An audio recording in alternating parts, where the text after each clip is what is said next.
Welcome to the Mile High Podcast. This is your host, Dr. Daniel Knowles.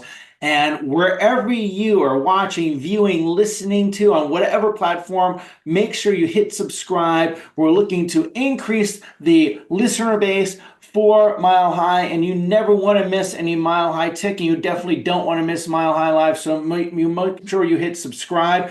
I just had someone at the last event say to me this extraordinary comment that he said, thank you for doing the podcast because, and this is sad, it's actually depressing a little bit. He said, I thank you for doing the podcast. I actually learned chiropractic from the podcast and the Mile High group, which is sad because you should learn it in chiropractic school. But, this is why we do this. And this is why I'm here with the extraordinary Dr. Joel Kinch, who I'm just a huge fan of, and friend. He graduated from Palmer College of Chiropractic West in '95. He's had two thriving practices, one in Washington and then California, and now in Castle Rock, Colorado. Him and his wife, Kathy Kinch, also a chiropractor, are just extraordinary souls. You see him each year at Mile High, A as an MC and B as doing our Greenbook session early morning, which you want to make sure you never miss that, and that's why you don't want to miss Mile High. Dr. Joel, thank you for joining us today on the Mile High podcast. Of course. Hey, you call, I answer. Let's do this. Well, we're gonna have fun, all right, and we may even have some gang signs up. I don't know. We'll see. But make The sure again. chiropractic one. The chiropractic one. Yeah. Speaking of that, I just wore your new chiropractic t-shirt. Loved it. All right. I wore it up in the leaves and, people will see it when I'm out of Facebook jail. But, first of all, let people know you a little bit about you. How did you find your way into chiropractic? So people get to know you a little bit personally. Well, a great friend of mine, Dr. TJ Osborne, who we just lost recently, we were roommates together in when we were in junior college, and I was doing all my pre-architectural work. I was planning on becoming an architect, and he was planning on becoming a chiropractor. So he was doing all his undergraduate work. And at the time, from the age of 12, I was suffering from migraines, 2 to 3 a week, dark room, stay away from me, or I'll kill you kind of migraines, and just learned to deal with it. I tried everybody's answer. I was self-medicating. I was doing everything under the sun, trying to help with these migraines.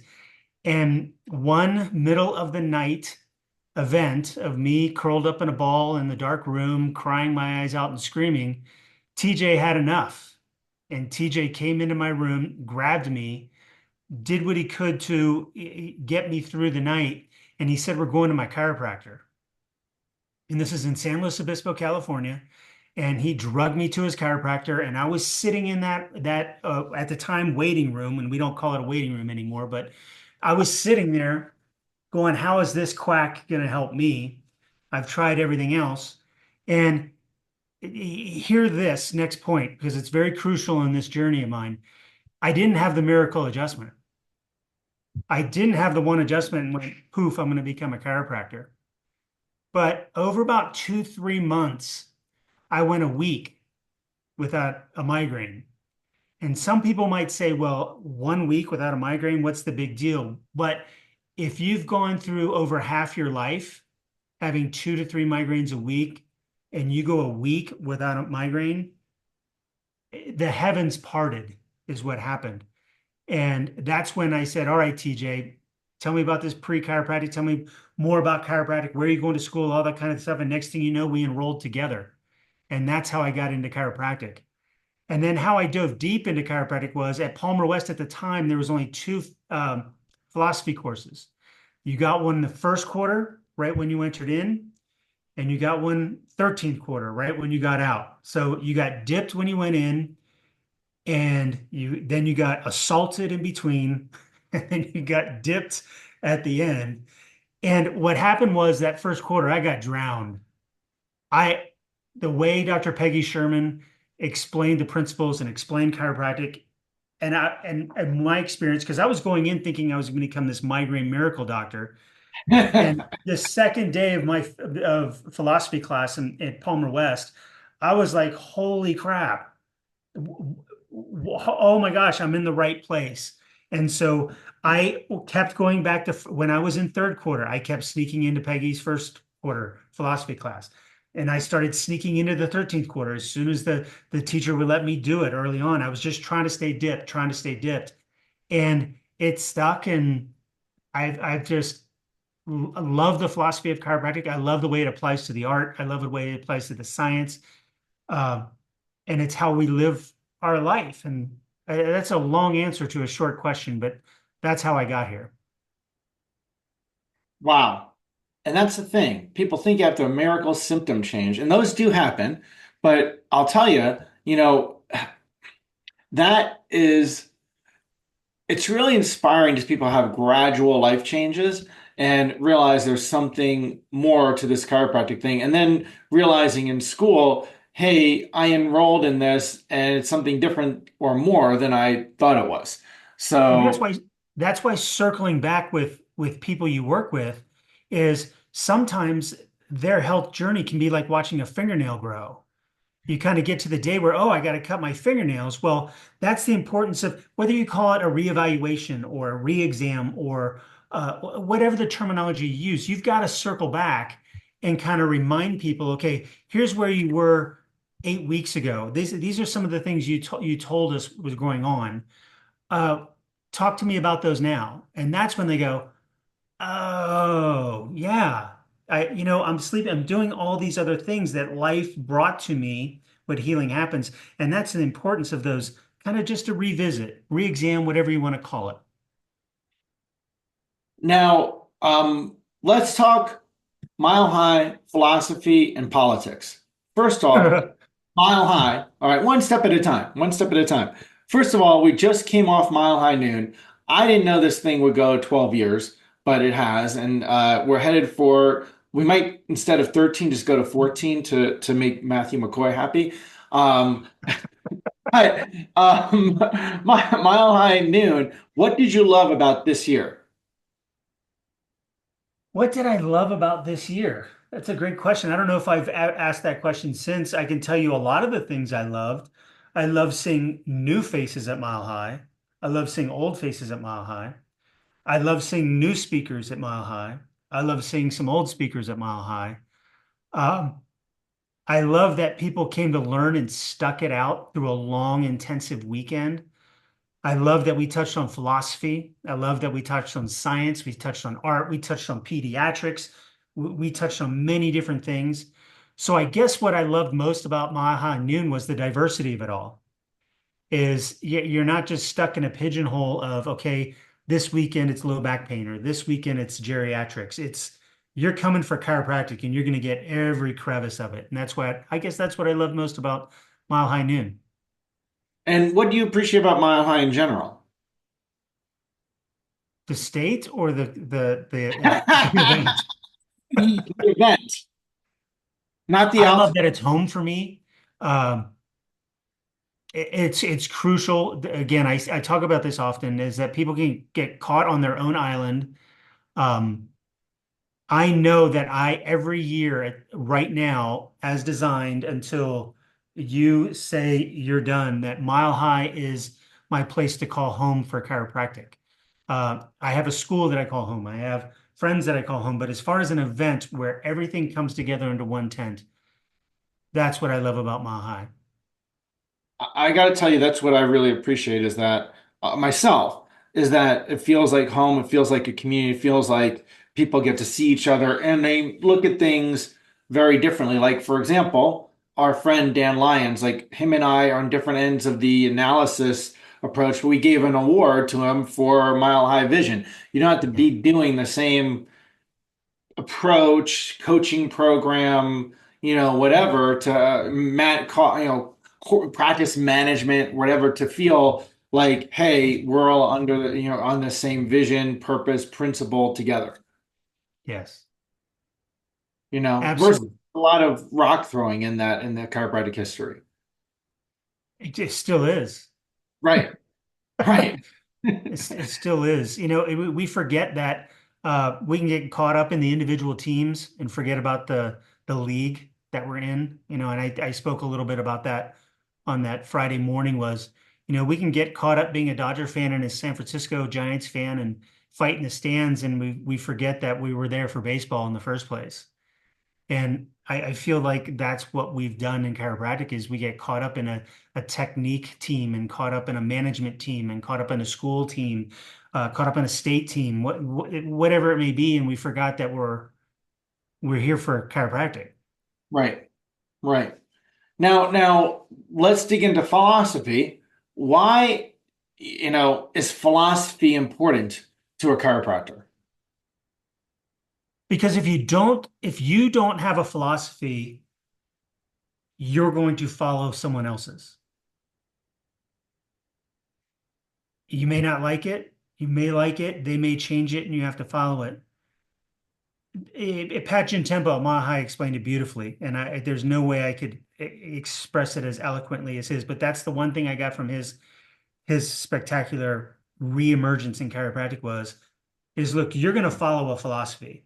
It's either yours that you cultivate, or it's somebody else's that you follow blindly. I choose to follow chiropractics, dive into it, develop it, own it as my own. And that's the importance of chiropractic and philosophy, the philosophy of chiropractic, because in your practice and in your life, it can be squirrel sometimes. And next thing you know, you're nowhere close to chiropractic that you wanted to be.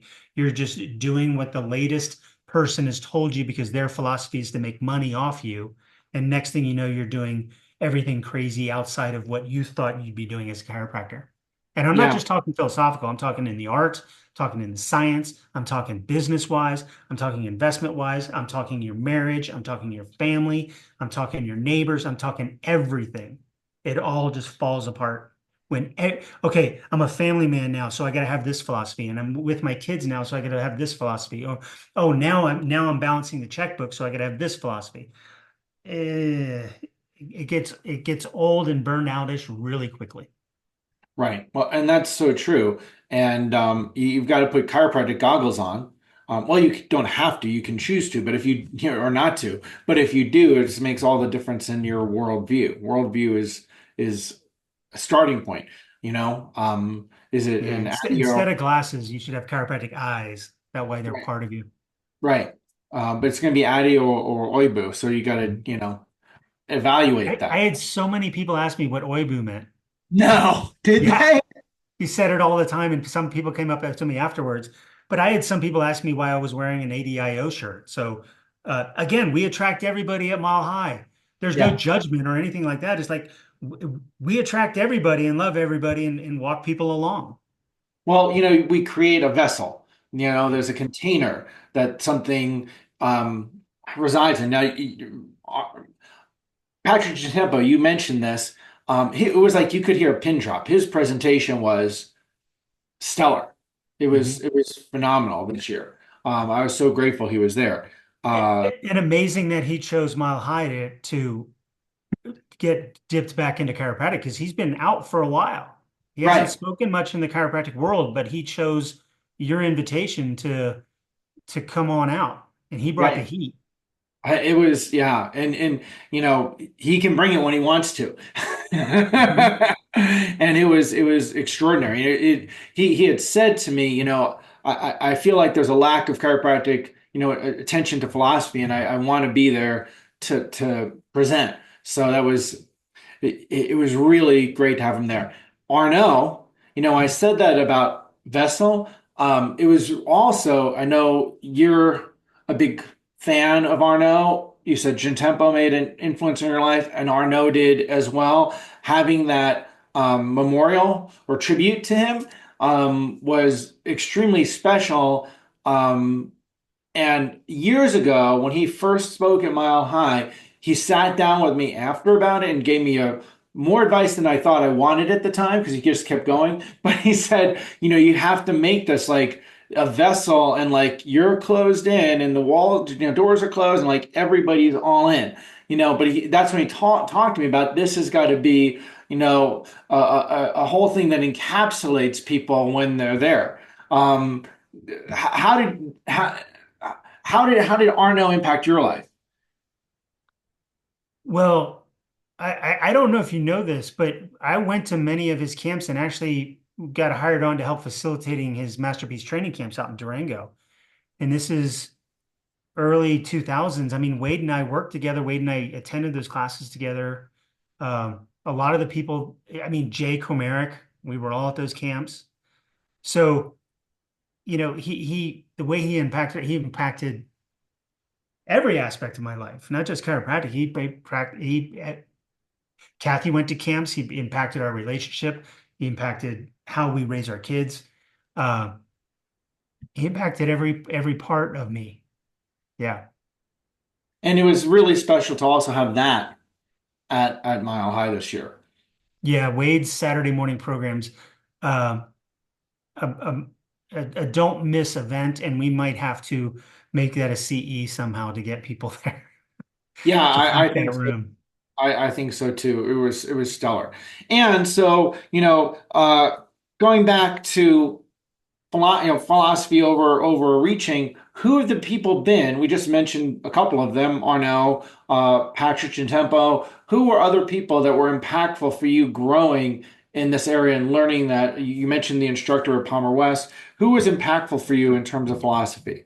Oh, the list is endless. It's Reggie, it's Barge, it's Rob Sinnott, it's uh, Brad, Dan Lyons, it's Peggy Sherman.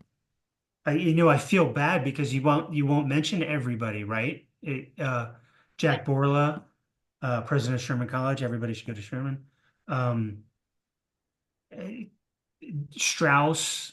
It just goes on forever. People think it's a BJ thing, right? Or it's a DD thing where chiropractic philosophy is diving into the green books and going, and that goes against everything I just mentioned. Whereas, am I following someone else's philosophy or going to create my own, right? And you can still do it within the chiropractic umbrella and within the chiropractic principles because there's great minds out there that may explain a philosophy differently, but it's the exact same message. Makes sense?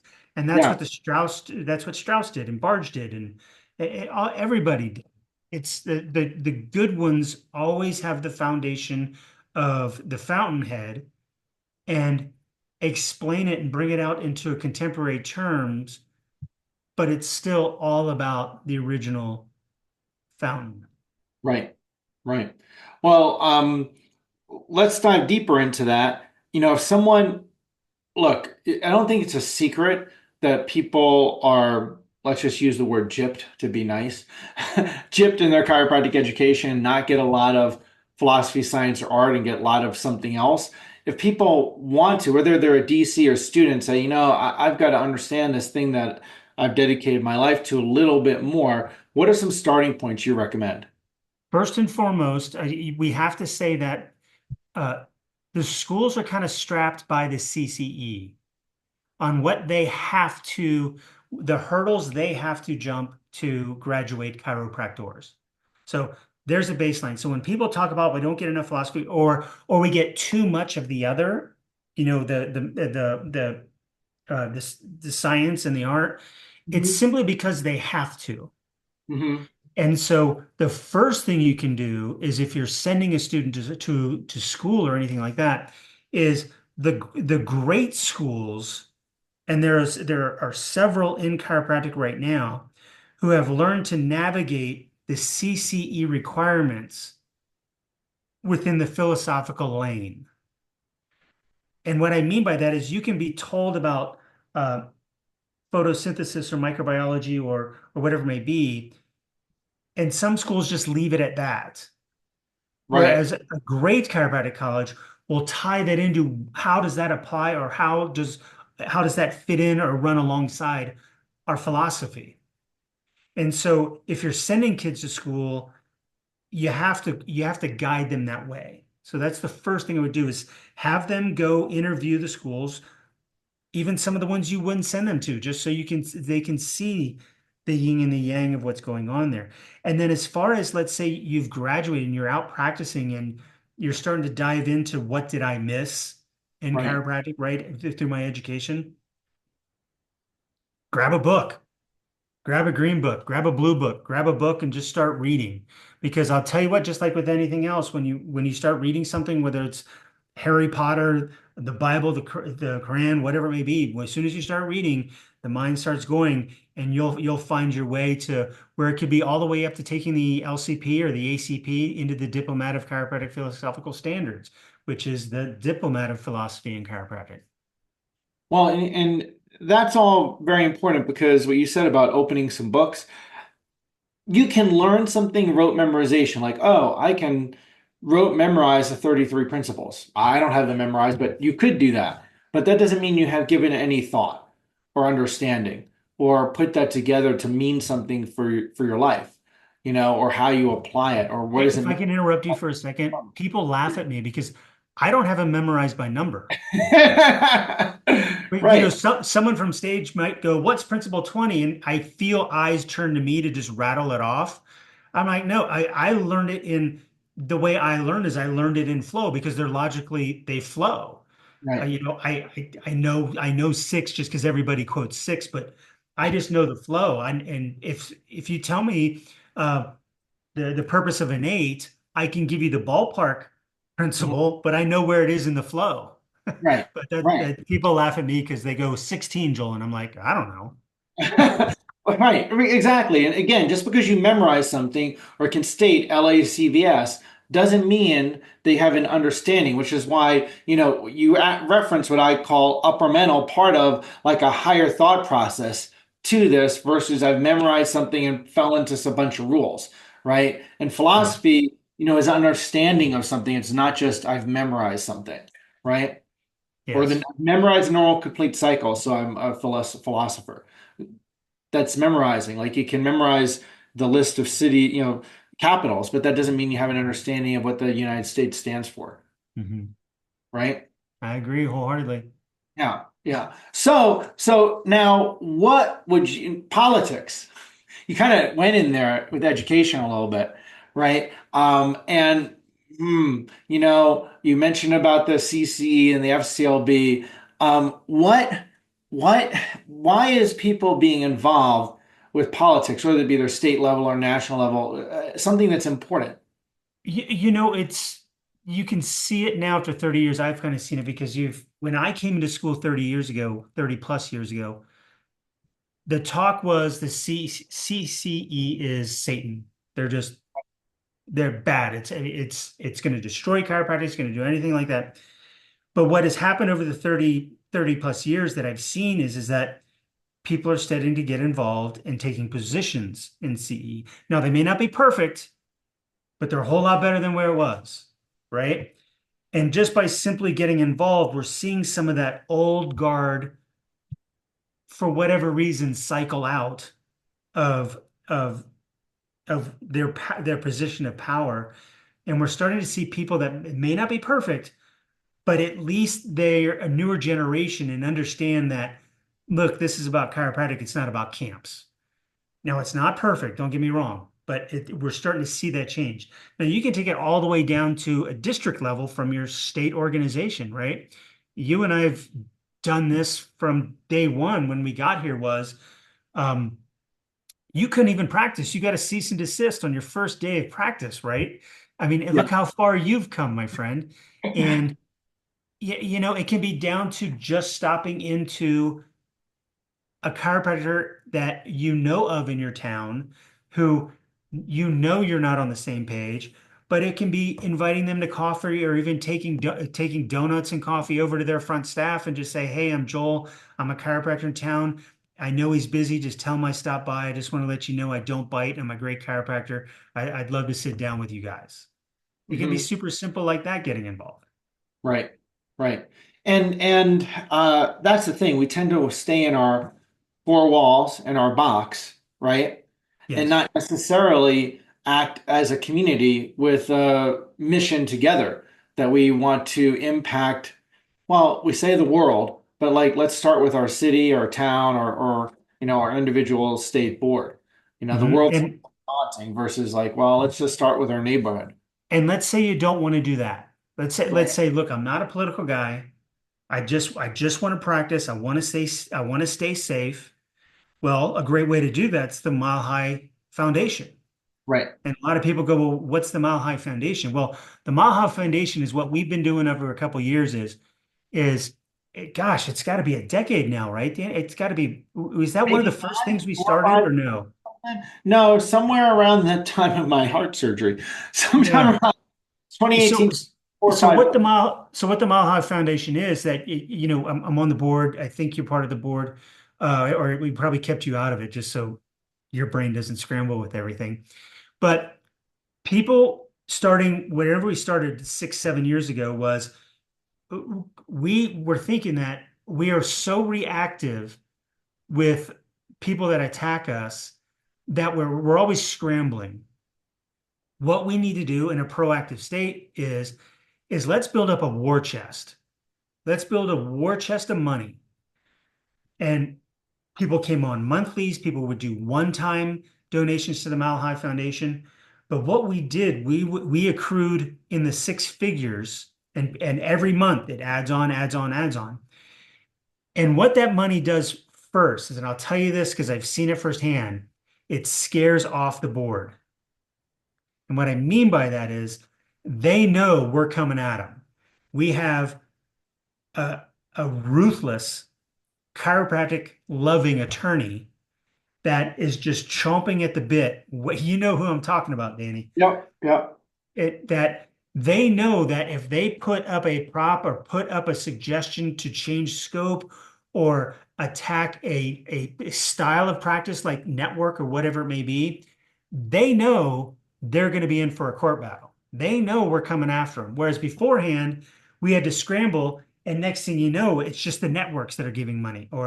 But what about the Gonsteaders or the free thinker? Not the free thinker, but somebody practices different. Well, I'm not going to give money for networks defense, right? And then we got to go. But now we're just contributing money because we're all on the chiropractic team, saying, look, you come after us in Colorado, you're going to get a fight.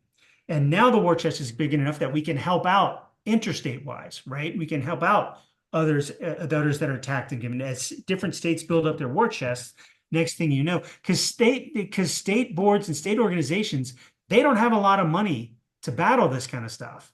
They just, in the past, people just fell over, right? They said, Right, okay, we're making this change. And everyone went, okay, make the right, change. And that's how we got where we are. Now they know they're going to have to spend money to fight it. And now they're getting really particular on what they choose to come after. right, right.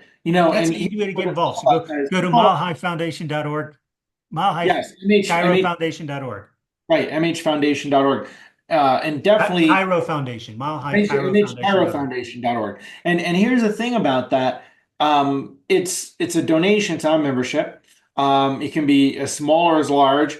It's tax deductible because it's a nonprofit. And also you can if something comes up, we are cautious it's something that will impact philosophical scope of practice toward or relative to subluxation. We'll hire attorney. Now, people don't realize this is um, a board has a budget.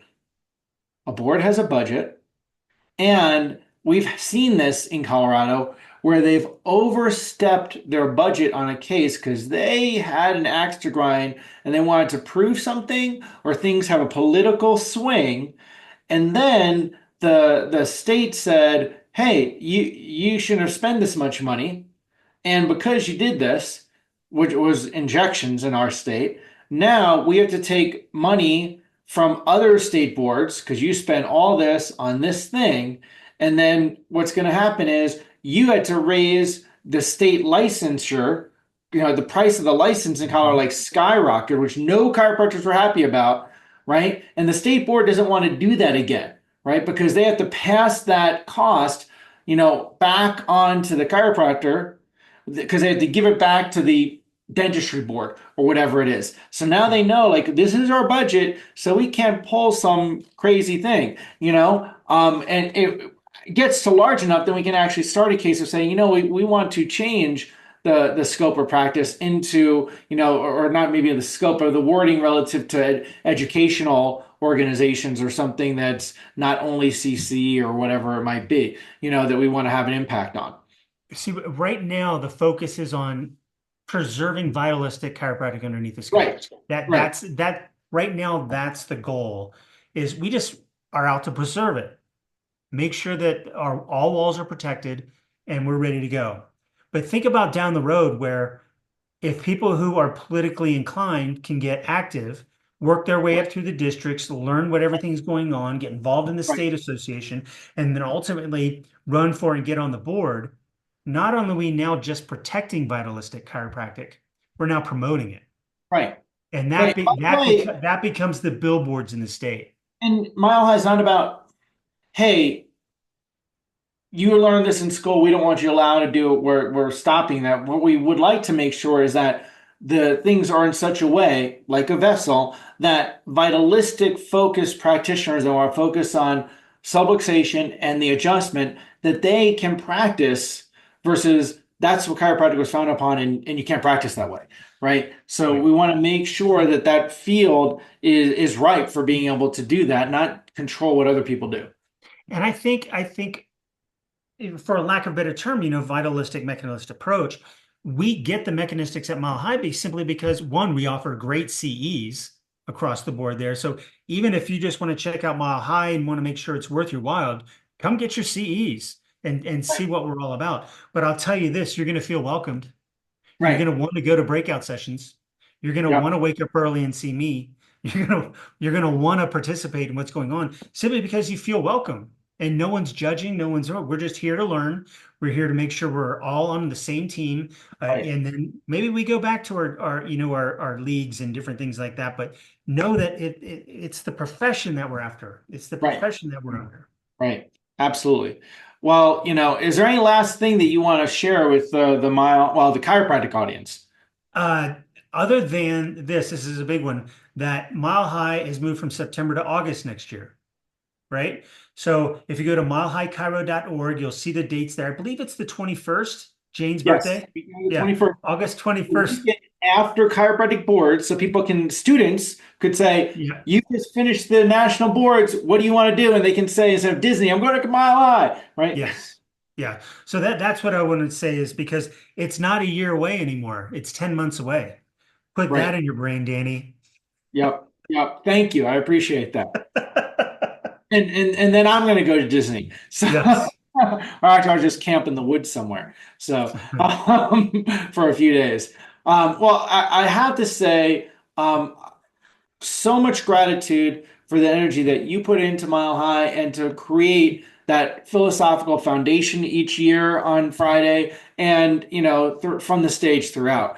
And it's something that is important for chiropractors, that philosophy is in their heart and soul. And again, no matter where they are on the spectrum, it doesn't mean like I'm all the way at the center of it, but at least I'm facing that direction, and I want to get closer and closer to the center. That this is your home. That you'll know that you don't have to go to a Department of Transportation physical place. You can actually just do this, for your CEs. You don't have to go do, a course on something that you're like, I just scratch out my eyes because I'm listening to this. You can go to something that you want to be at, as well as incredible speakers that are not continuing education. So, Yeah. yep. Yep. So we look forward to seeing you on higher ground in August. RiseUpToMileHigh.com is where you can get the details, August 21st, and keep changing spines, lives, and minds with chiropractic.